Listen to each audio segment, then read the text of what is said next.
Assalamu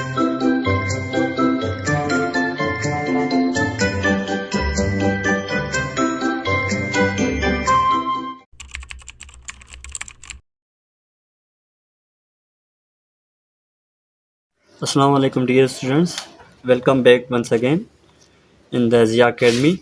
Yesterday we discussed about the quantum number in which we have the covered principal quantum number, जिसमें मैंने आपको बताया था कि प्रिंसिपल क्वांटम नंबर जो होता है वो किसी भी एटम में जो ऑर्बिट लेवल पर होता है उस पर डिस्क्राइब करता है, और जो azimuthal quantum number, magnetic quantum number और स्पिन क्वांटम नंबर होंगे वो किसी भी एटम के ऑर्बिटल लेवल पर डिस्कस करती है।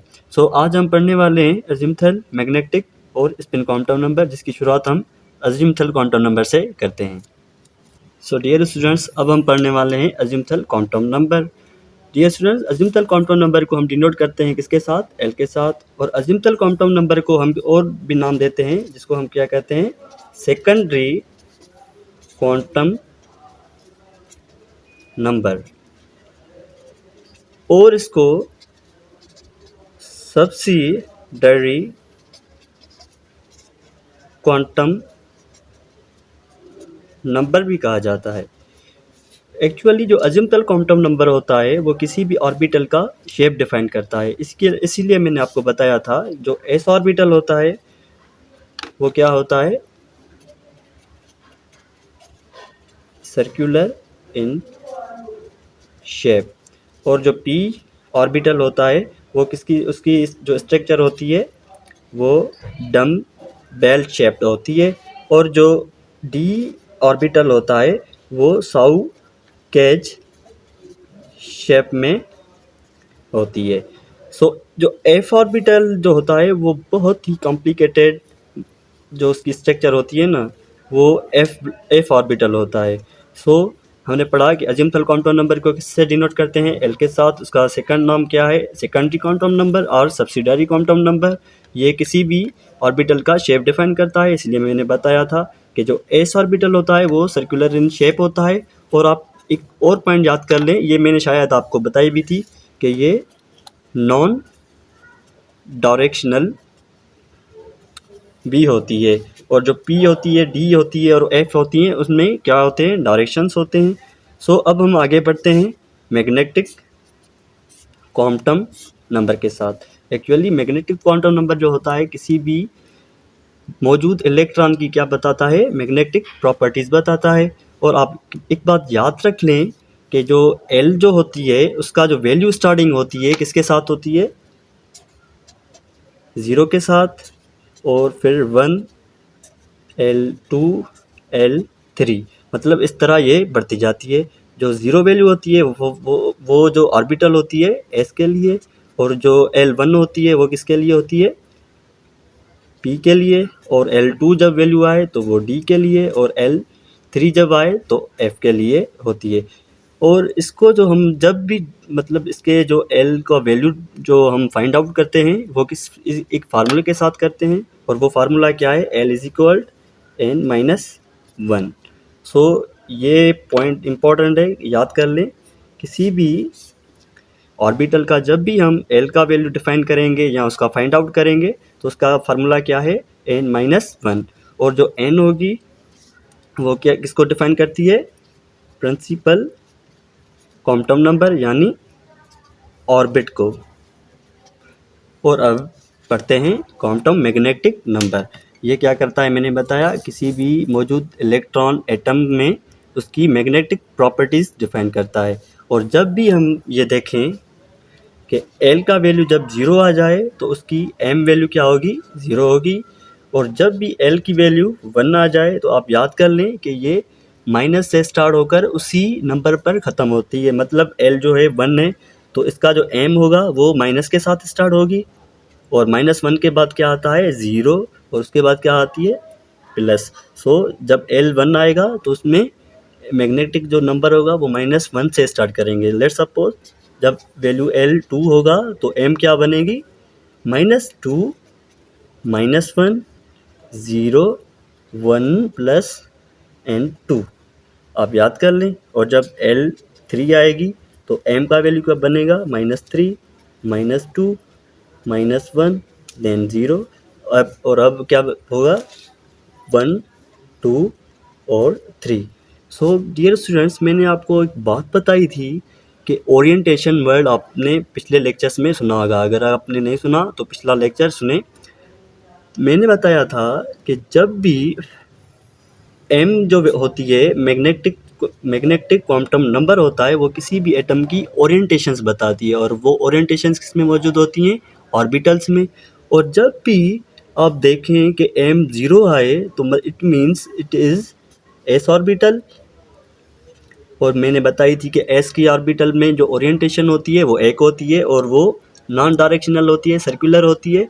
So it is for s orbital. और मैंने बताया था कि जो p ऑर्बिटल है उसमें ओरिएंटेशन 3 मौजूद होती हैं। तो आप देखें कि यहाँ पर नंबर कितने मौजूद हैं? 3 मौजूद हैं, -1 0 +1। So it is the p। और मैंने बताया था कि जो डी ऑर्बिटल्स होते हैं उसमें ओरिएंटेशंस 5 मौजूद होती हैं। तो अब आप काउंट करें, -2 -1 0 1 2 1 2 3 4 5। सो इसमें क्या है? 5 है, तो ये किसकी ओरिएंटेशन बनेगी? डी की। और अगर हम बात करें जब भी m का वैल्यू l का वैल्यू 3 बने तो m मैग्नेटिक जो उसका प्रॉपर्टीज़ होगी वो -3 से स्टार्ट करेंगे। और देखें कि ये f में जो 7 थी, क्या यहाँ पर 7 आ रही हैं? So let's count 1 2 3 4 5 6 7। So it means that the magnetic quantum number actually defines what? Orientation of any orbital. Now let's start the spin quantum number. ये जो क्वांटम नंबर होती है ये बहुत ही सिंपल होती है। ये एक्चुअली क्या डिफाइन करती है कि किसी भी ओरिएंटेशन में जो मैक्सिमम नंबर ऑफ इलेक्ट्रॉन्स आ रहे हैं, मैंने आपको बताया था वो कितने आ रहे थे? 2। लेट्स सपोज इसके लिए मैंने बताया ये क्या है, इसकी ओरिएंटेशन, और उसमें जो नंबर ऑफ इलेक्ट्रॉन्स होते हैं 2 आते हैं। और आपको मैंने एक ये बात भी बताई थी कि एक का जो डायरेक्शन होगा ऊपर होगा और दूसरे का नीचे होगा। इट मीन्स ये क्या डिफाइन करेगी? जो ऊपर वाला वैल्यू होगा वो प्लस के साथ 1/2 को डिफाइन करेगी। ये जस्ट एक वैल्यू नहीं है, मतलब कि 0.5 होगी या 1/2 होगा, इस तरह कुछ भी नहीं है। ये जस्ट डायरेक्शन बता रहा है कि किसी भी, मतलब देखें आप यहाँ पर 2 इलेक्ट्रॉन्स हैं तो उसका आधा हिस्सा यानी कि 1/2 वो पॉजिटिव डायरेक्शन में मतलब आगे जा रही है, और उसका जो आधा हिस्सा है -1/2 वो क्या आ रही है? नीचे की तरफ आ रही है, यानी नेगेटिव की साइड। सो डियर स्टूडेंट्स, अब हम जो क्वांटम नंबर हैं, principal quantum number, azimuthal quantum number, magnetic quantum number और स्पिन क्वांटम नंबर, इन चारों को एक साथ पढ़ते हैं। लेट्स सपोज जब भी ऑर्बिट नंबर 1 हो तो मैंने बताया कि उसका जो l का वैल्यू डिफाइन करने के लिए जो फार्मूला दिया गया है वो l जो बराबर होती है n-1। जब n 1 आएगा तो यहाँ पर एक n की जगह 1 पुट करें, 1 - 1, इट मीन्स इस value will be equal to 0। So इसका जो अज़ीमुथल क्वांटम नंबर होगा वो 0 होगा, और उसका जो मैग्नेटिक क्वांटम नंबर क्या होगा? वो भी 0 होगा। लेकिन जो हमने पढ़ा है कि S में जो मैक्सिमम नंबर ऑफ इलेक्ट्रॉन्स आते हैं वो कितने आते हैं? 2। और उनका जो मतलब मोशन ऑफ इलेक्ट्रॉन होता है वो एक एंटी क्लॉकवाइज और दूसरा क्लॉकवाइज होता है, और जो क्लॉकवाइज होता है उसको हम +1/2 और जो एंटी क्लॉकवाइज होता है उसको -1/2 के साथ डिफाइन करते हैं। सो यहाँ पर ±1/2 करेंगे। और मैंने आपको पहले लेक्चर में ये भी बताया था कि जो नंबर ऑफ ऑर्बिटल्स होते हैं वो इक्वल होते हैं नंबर ऑफ ऑर्बिट से। मतलब जो भी ऑर्बिट नंबर होगा उसमें उतने ही नंबर ऑफ ऑर्बिटल्स होंगे। और ऑर्बिट नंबर 1 है, it means it has only 1 orbital which is S type. और जब भी हम बात करें कि जब वैल्यू n बराबर 2 हो जाए तो आप l के लिए उसको डिफाइन करने के लिए फार्मूला पुट करें। l बराबर क्या है? n-1, और n की जगह क्या है हम पुट करेंगे? 2, और उसके साथ 1 माइनस करेंगे तो ये बराबर होगा 1 के साथ।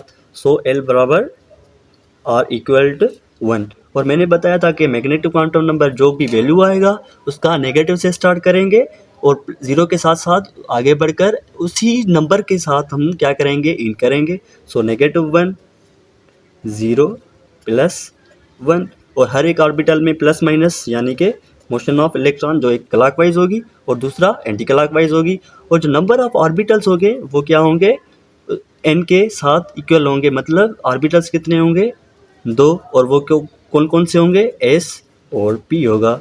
और जब भी हम बात करें n3 की, तो उसमें जो l का वैल्यू क्या आएगा, उसके लिए मैंने आपको ये फार्मूला बताया हुआ है। n की जगह हम क्या करेंगे, 3 पुट करें और उसके साथ एक माइनस कर दें, जो टोटल वैल्यू आएगा वो 2 आएगा। तो यहाँ पर l का वैल्यू अज़म्पथल क्वांटम नंबर 2 आएगा।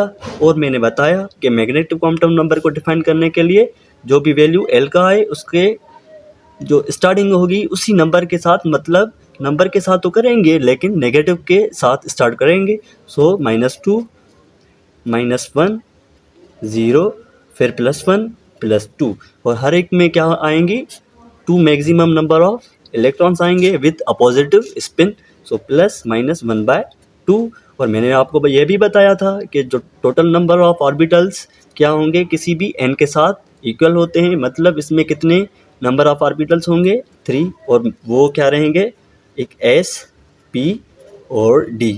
और जब हम अब अगर बात करें किसकी, n4 की, तो l का वैल्यू क्या बनेगा, definitely 4 - 1 will be equal to 3, so here value will be 3।